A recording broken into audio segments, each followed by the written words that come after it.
Perfect. All right, welcome everybody. I think everybody knows who I am, but in case somebody's watching, Gary Wagner, 800 Biz Ninja Marketing and the Ninja Marketing Dojo. I do a lot. I try to stay up on top of everything that's happening in the social media world. It's an ever-changing field, and there's been a lot of big changes in the last few months. A lot of changes to Instagram. A lot of them are really good changes. They're time-saving features, and there's some things that I thought they should have had all along. There's some other features I think they'll probably be adding. So they are really expanding on what they're doing that way. There's been other changes to the Facebook family of things. You may have seen they're going to change their name, their corporate name, to Metaverse. So, and I think they're going to be their direction is going to be more into like artificial intelligence and virtual realities and things like that. So that'll be interesting to see what happens to them. And I think really part of that change is also happening to sort of offset their negative press that they've had lately. So be interesting to see what happens with them over the next several months and year. But we're going to talk about Instagram today. So let me go ahead and share my screen.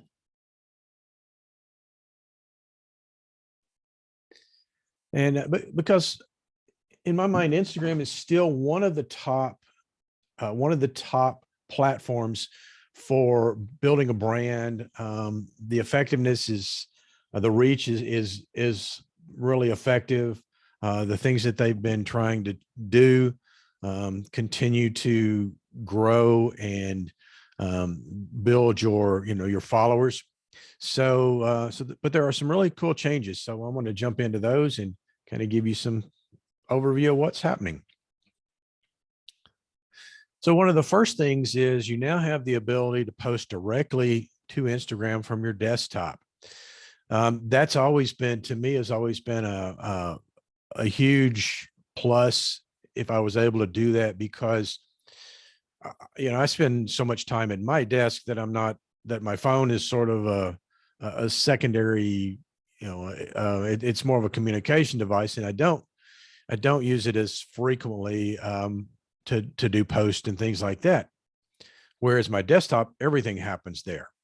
So now I know a lot of you guys that's different. You're out and about, and your phone is your primary source of everything communication wise, whether it be marketing, whether it be communications or social media. That the phone is typically that primary source.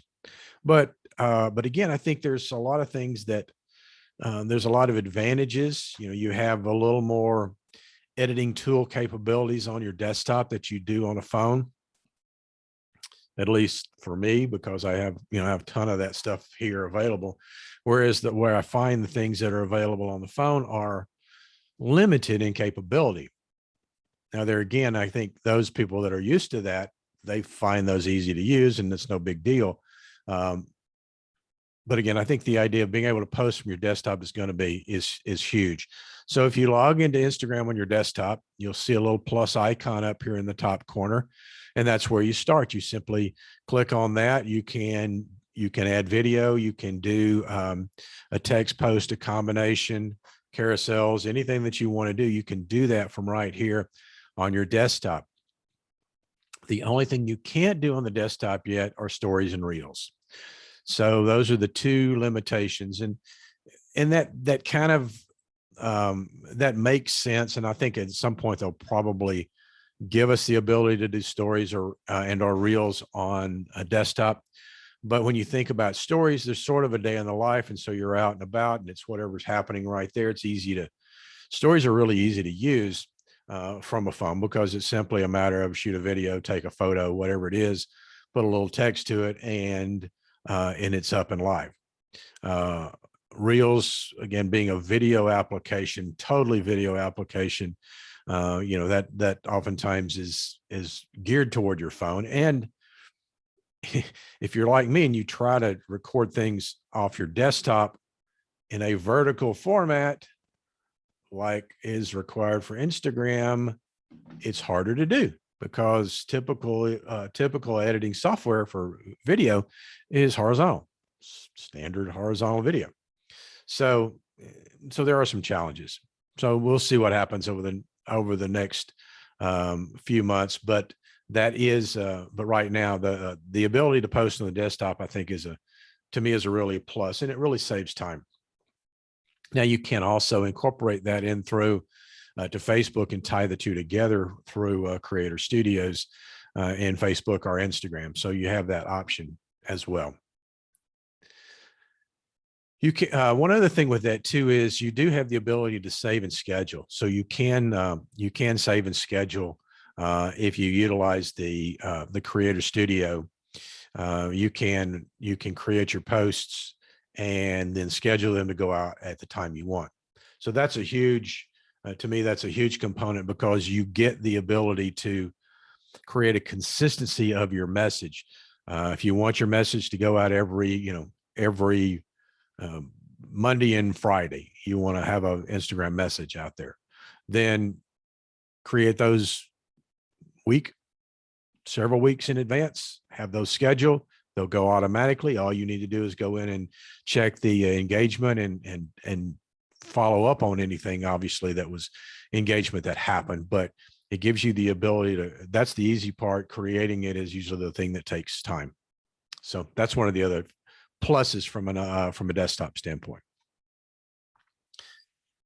If you've ever done stories and run into a case where you were trying to create a story and, but you just couldn't quite get it right, or you ran out of time, or phone rang, or whatever it was, and you didn't get to finish it. And then you find out that the frustration is if you don't finish and post it, it's gone. You don't have the ability to go back to it and work on it again. Well, they have changed that now. So now you have the ability to save stories as drafts. So you simply, in your stories, upper right-hand corner, swipe, and you create like you were going to create your story. And then from there, you create everything as you would. You add the images, the video, the text, everything is normal. But if you get ready to stop, what you do is there will be an X in the upper left-hand corner of your screen, your phone. Tap that X, it pops up with a little message that asks you, do you want to discard this message or save as a draft? And so when you choose save as a draft, then it will save it for 7 days. So it's not going to stay there forever, but it does save it for 7 days. To go back to it, you simply go back and like you were going to create a new post or a new story. But when you get to the gallery, where you would like pick out pictures or pull from your pictures to post, and there's an icon in the lower left that will open up the gallery, and then they'll show a draft tab there, and that's where you can pull your draft back in and restart it. So it's a cool way to be able to save it. That's, to me, I've run into that numerous times when I've been trying to post something and I just didn't have quite the right inspiration or whatever I wanted. And I thought, I'm gonna just save this and I'll work on it later. Well, now we'll be able to do that. So another cool feature, and that's very helpful. Another thing that has been a big piece of kind of contention is the fact that in your stories, and again, because of the prominence of stories are, they probably get top priority on Instagram because they're at the top of the page. There's there's the sense of urgency that says that, there's a sense of urgency that says, if you don't watch it now, you're not going to get another shot. So having that, stories gets a lot of urgency. Well, before now, you had to have, if you wanted to put a link in your story, so you wanted to, have your story and then link it to a landing page or link it somewhere on your website. Formerly, you had to have 10,000 followers to be able to do that. And then it gave them a swipe up type of a feature. So they got to swipe up, and that's how you would direct somebody to your link that you wanted them to follow. Well, now you can do that for everyone. It's now available for everybody. So all you have to do now, instead of the swipe up feature, is you use a link sticker. So when you go to when you get your video or your image, whatever you're going to use for Instagram, and then you get that created, and then you go to the next screen, which is your stickers tab across the top, and there's where you would have poll and questions and things like that. But now there is a link sticker in there, and you simply use that link sticker. Now, it can be a little challenging sometimes when you're trying to do this. Again, you're doing this from your phone, so or from your mobile device. So it gets a little challenging because a couple of times when I first tried it, I was kind of, like, okay, here's the link, here's the space to put my text in, but my phone for some reason would not kick over and give me a keyboard to be able to type the link. So what I had to do was I had to open up another window, another tab in my device, my phone, find the video that I wanted to share, copy that link, and then go back over there. And when I did that and pasted it in, it worked fine. So sometimes you might have to work around it, but it's always easy to grab the link. You put the link in there. Make sure you kind of place it strategically so that it's obvious and it's seen and easy to pick out. You always want to point that to a landing page. So figure out where do you want that link to take people. Now, it wouldn't, I don't recommend you send them to your homepage. That's not the best spot. Maybe that link is to an event. For example, I did when I did the story link for this, I linked directly to my website, my Thursday30.com website, where people could find the registration link and join. So be strategic. Make sure that wherever you're sending them to has a very, has a very specific connection to what the story is about. So you're not wasting that. You want to make sure that the goal of a link inside stories is to get them to take action on whatever it is, or read, or whatever it might be, but it's to get them to an action step that gives them the information rather than have to hunt for it. So that's a very, take some strategic thought, and you always want to think in terms of any link, whether it be in stories or whether it be in an email or whatever. Make sure you're directing to something that's clear and obvious. Really, landing pages are the ideal thing. Landing pages or squeeze pages are the ideal thing, because what you're trying to do is get them to see the message that you want them to see and take action. But linking stories is really a cool thing. So that's a nice feature that's been added. Now, this one is rolling out soon, so I don't know that you may not have it, but it is the auto caption to posts. And 40% of Instagram users watch with their sound off. So being able to have a closed caption is an important thing to do.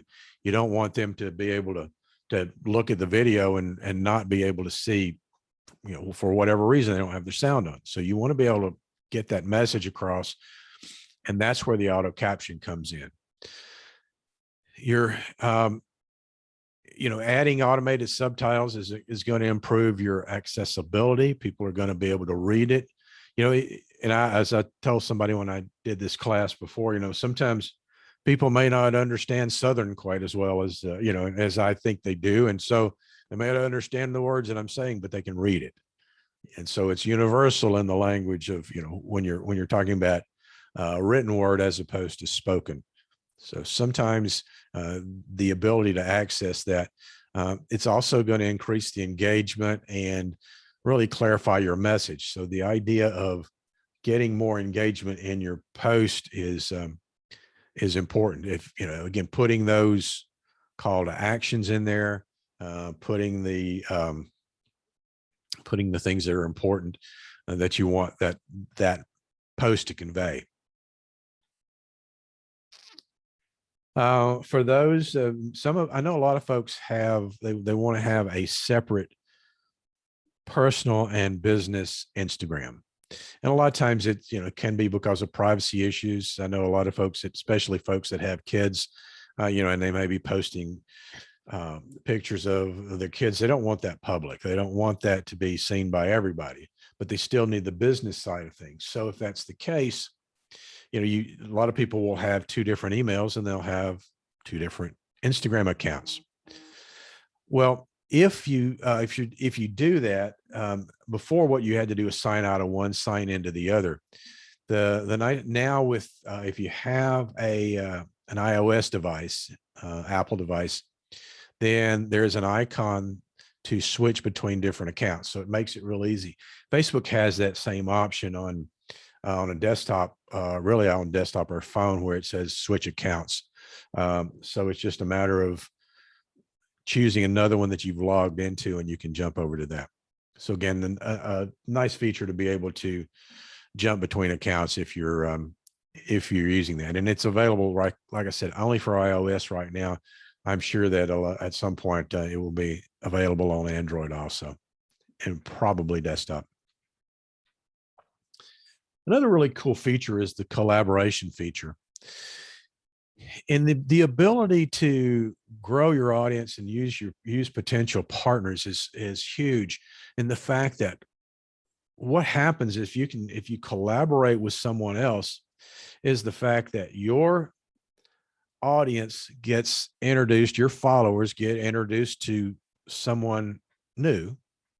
And so you expand their reach to your audience, and the same thing happens on your side. So your potential partner, your collaboration partner, it goes out to their followers who may not know who you are.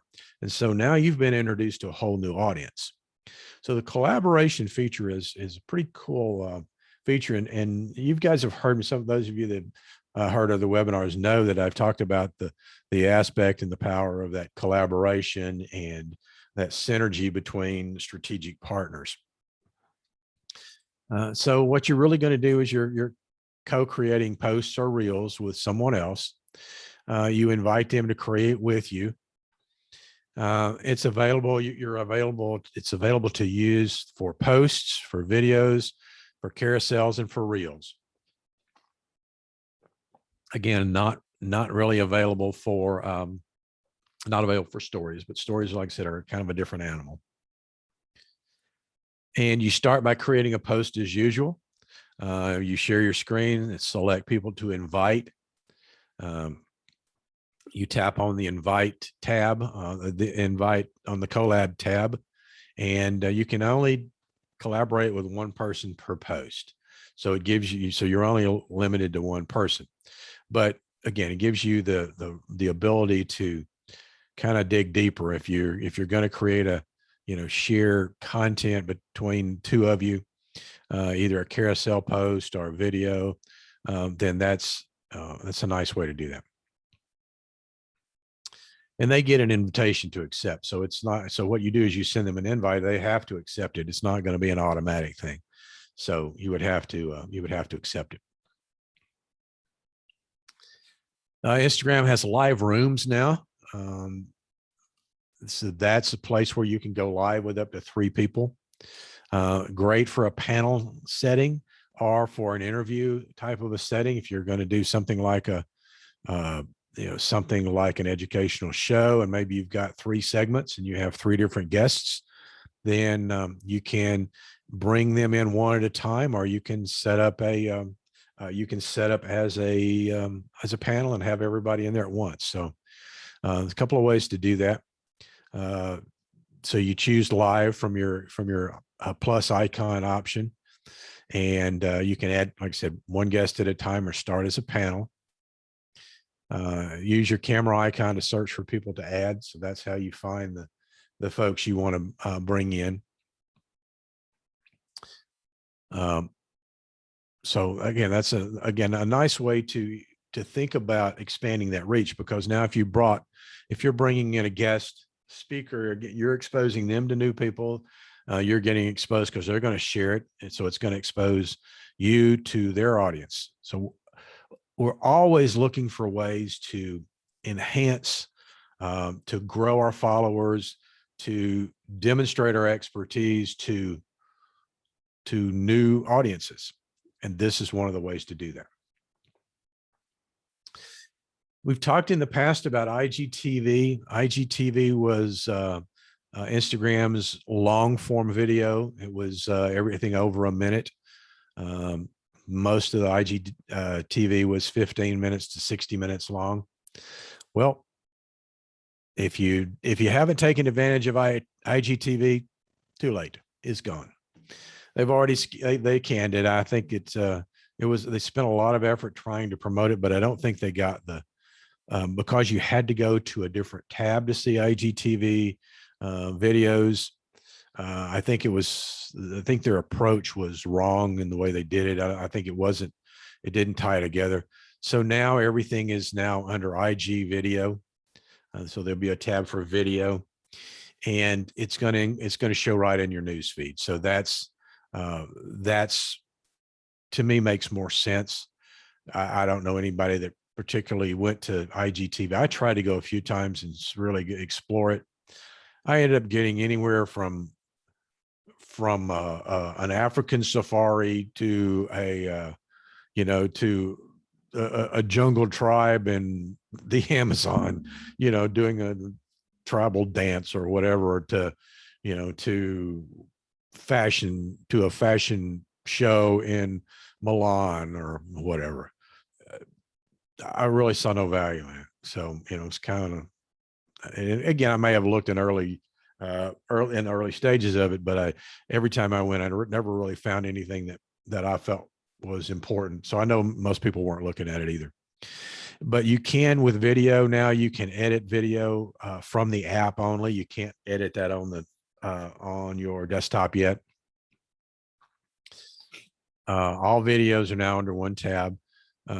The limitation is 15 minutes of video that you can upload on a mobile device, but it's 60 minutes on a desktop. So while you can't edit from the app, you can create on your desktop. You can edit if you've got desktop software. You can edit it on your desktop and upload it, and have more and have more video. Now, 60 minutes is a lot unless you're really doing something that gets somebody's attention. And of average time, a lot of my webinars would typically be 30 to 60 minutes. So you just have to make sure that and if you're doing like a show, or you're interviewing partners, then you would probably want to go closer to 60 minutes, because you give everybody 5-10 minutes time, and by the time you've introduced and closed and done your pitch at the end on what you're offering, then you may be closer to 60 minutes. But that's your limitations. Live video, of course, they've always had a live video, but there are some enhancements now to live video. They have some reminder stickers. So when you're going to go live, if you create those reminder stickers that will go out to let people know that you will be live at a certain time, those are cool little things to do. Now your lives post directly to the feed instead of to IGTV. So now it's again going to be more prevalent in your feed, easier for people to see and follow. It's not yet available on desktop. So again, that's live video. You can upload directly, but you can upload directly from the desktop, but still some limitations to it. You can schedule a live that shows up in stories. So it shows up that you're going live at a certain time. So that is another good feature. You have a practice mode where you can, and this is really good for folks, especially when they're first starting out, because it gives them the ability to practice and make sure they've got all their settings right and the lighting and the sound and everything is correct, especially if you're going to do a practice run with someone else. Then it really gives you the ability to sort of work out all the kinks before you're live and going, hold on a minute, we're having difficulty with, not that won't happen anyway in some cases, but if you kind of have the ability to run through it, it makes it easier. So that's another cool feature. So those are just some of the new things in Instagram. There are a lot of, like I said, a lot of changes, a lot of things that are happening. It's going to be interesting to see how Instagram evolves and how Facebook kind of holds their own. I think probably in the next couple of weeks, I'm going to do a webinar on Facebook and where it's effective, where it's not effective, some things like that, because I think that's an important piece. People think they oftentimes go straight to Facebook as their go-to, and it's not necessarily the best choice. So I've seen some significant drops in reach. So I think that'll probably be one of the topics I do over the next couple of weeks. So watch for that. So if you guys have any questions, feel free to let me know, reach out or pop a question in the chat. I'll be happy to answer those. If there's not any other questions, then I will have a replay on this shortly as soon as this posts. So I'll have the replay up and it should be on Facebook as well. So thank you guys. Happy Veterans Day to those of you who've served. Thanks for your service. And we will see you guys next week.